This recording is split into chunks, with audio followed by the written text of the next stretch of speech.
I have a unusual and very interesting relationship with Prime Minister Hun Sen in Cambodia, which all has to do with something that happened very, very early in my term as ambassador in Cambodia.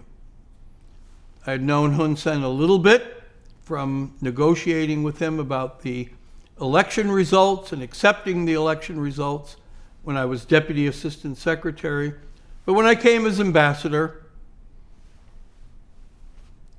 I didn't have a in-depth or very long relationship with Hun Sen.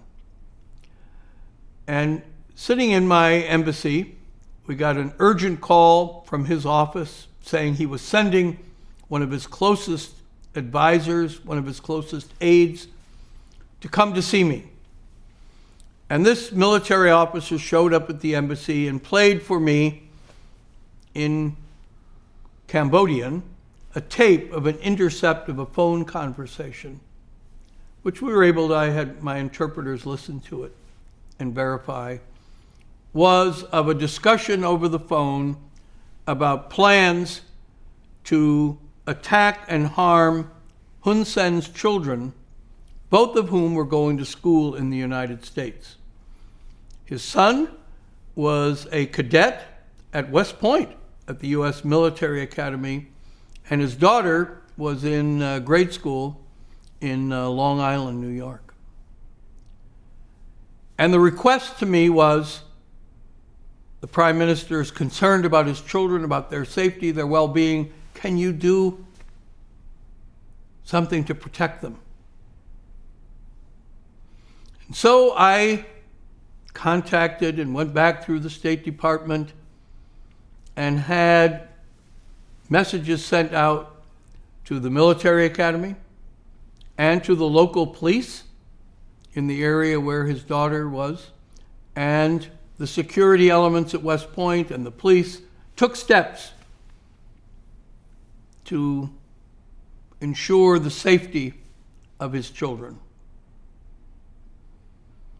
So no matter how hardball a player you are in politics, when you're a parent who cares about your children, it's deeply meaningful.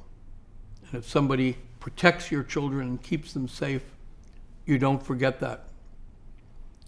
And the next time I see Hun Sen, he thanks me and he makes this sign, which is usually a sign in Cambodia, Thailand, of deference and paying appreciation.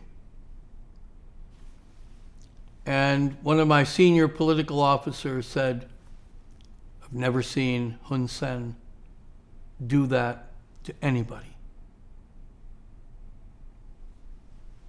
So I always had access to Hun Sen.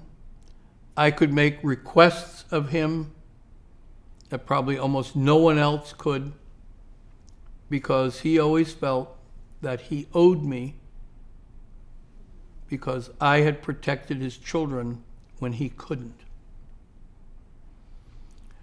And I would come to him in difficult situations over the next several years, sometimes ask him to do very hard things in a tough way,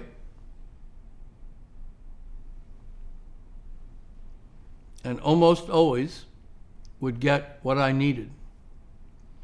Interestingly, I didn't speak Cambodian, he didn't speak English, but he had learned a lot of Vietnamese. So he and I used to speak in Vietnamese over the phone with each other, how we conducted that relationship and would get a lot done.